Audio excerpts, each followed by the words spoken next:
grave, porque todo lo que está relacionado con el narcotráfico y el crimen organizado es grave, frente a la complejidad que tienen hoy los hechos, ejecutados por bandas que además están muy bien entrenadas, tienen mucha tecnología, y además persiguen, como todo el mundo sabe, no que la gente se drogue, sino ganar dinero. Y el Estado debe actuar en consecuencia, y el Estado en los últimos años ha estado ausente en Rosario. Cuando uno frente a esta problemática se ausenta o deja la zona liberada, bueno, las consecuencias son las que estamos viviendo. Muy grave, y muy grave va a ser resolverlo el problema. Claro, porque en la medida en que el territorio es controlado por el crimen organizado, que además tienen armas, algunos dicen por encima de lo que maneja la policía, que en gran medida es cómplice, ¿no?, de este tipo de organizaciones. Y si hablamos del servicio penitenciario pasa lo mismo. Además de ser cómplice, tiene equipamiento mucho más moderno que las fuerzas de seguridad, tiene inteligencia que las fuerzas de seguridad no hacen.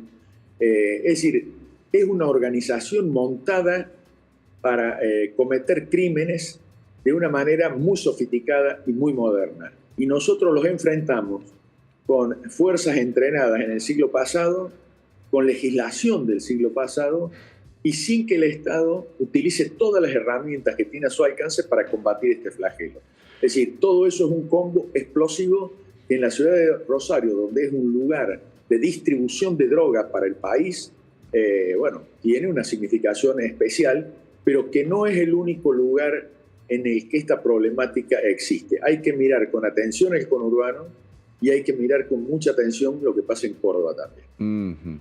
Ahora, pienso solo en este ejemplo, ¿no?, porque la división de trabajo dentro del crimen organizado está muy bien planeada, ¿no? Pienso en los chicos que como discípulos ingresan al principio como campanas, algunos le dicen que ese es un primer rol de soldadito, más tarde se terminan convirtiendo en sicarios, y el lavado de dinero que se lava en las propias cuevas financieras, hasta en la bolsa de valores, los narcos inmiscuyéndose o presentándose ya en sociedad, no los de la casa que fue quemada, sino los verdaderos narcos. Entonces, toda una división del trabajo que incluye el control del crimen desde las cárceles. Ahora, allanan las cárceles, ven el agujero por donde pasan los celulares y mandaban a matar a unos y a otros, y los hombres del servicio penitenciario no tienen ninguna sanción. ¿Cómo es esto?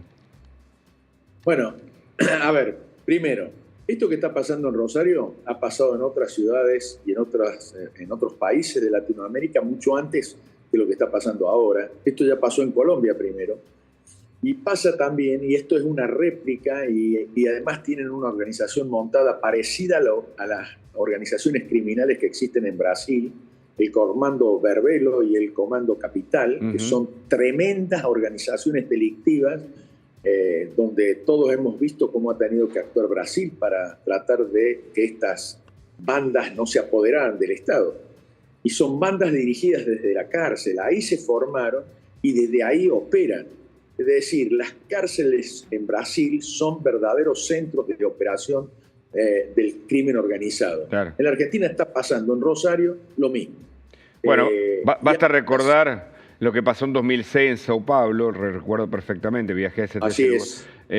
Así es. Prendieron todas o gran parte de las comisarías en San Pablo desde la cárcel, no el PSC, como usted dice, el primer comando capital. Ahora, esta solución que propone el gobierno, porque 1.400 gendarmes son los que custodian una cancha de fútbol.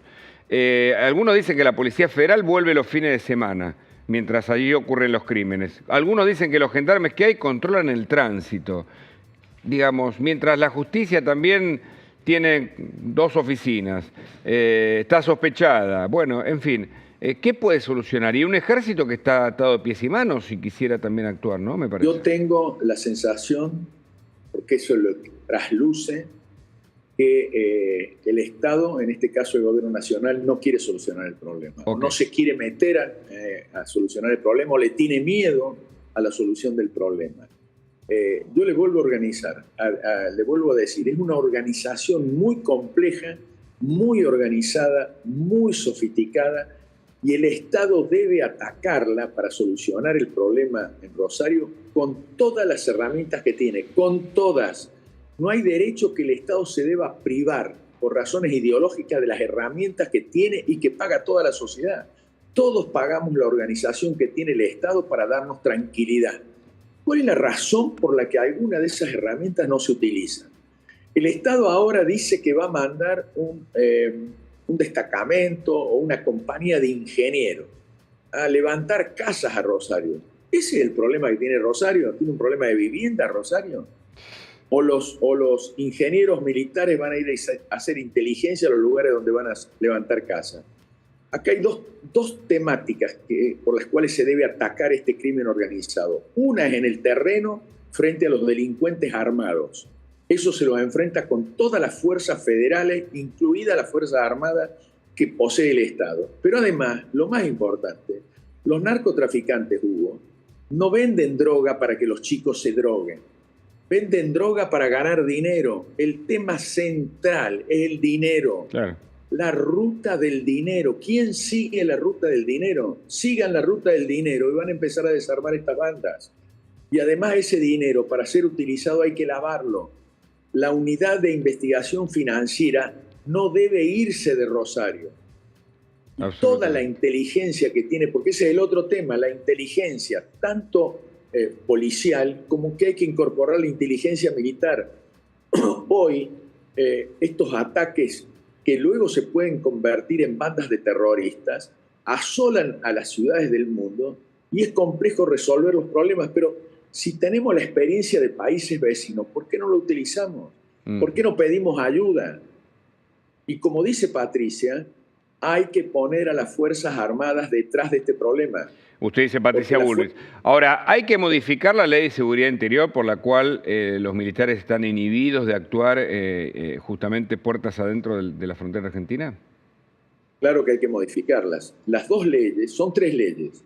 La Ley de Seguridad Interior, la Ley de Defensa y la Ley de Inteligencia, dictadas en los años 80 en el gobierno de Alfonsín. Las cosas que pasaron en el mundo desde los 80 hasta hoy, claro, cambió el mundo, Internet cambió el mundo. Para ir redondeando, Aguad, porque lo vamos a volver a llamar, es interesantísimo hablar con usted. El otro día me tocó hablar sobre este tema. En los 80, el gobierno de Alfonsín tuvo una sospecha de venta de armas, pero no había el crimen organizado puertas adentro que tenemos hoy en la Argentina. El narcotráfico no había avanzado. Los 90 y los 2000 fueron los que incrementaron este tipo de organizaciones. Bueno, después vino el terrorismo internacional, etcétera, etcétera. Pero claramente, ¿no? Son leyes que quedaron viejas para lo que pasa en la realidad, como siempre. Por eso le digo, el Estado tiene todas las herramientas, las tiene que utilizar. La legislación es una de las herramientas. El Congreso tiene que modificar urgente las leyes y tiene que permitir que el Estado utilice todo lo que tiene a su alcance para combatir el crimen organizado. Yo creo que todavía estamos a tiempo. Depende del gobierno nacional. Depende que se animen, que no tengan miedo o que no sean cómplices. Oscar Aguad, clarísimo, ¿eh? Muy, muy importante escucharlo. Le agradezco mucho el contacto. Chao, gracias, Hugo. Hasta luego, hasta la próxima. Y con esto vamos al clima, al clima real o en todo caso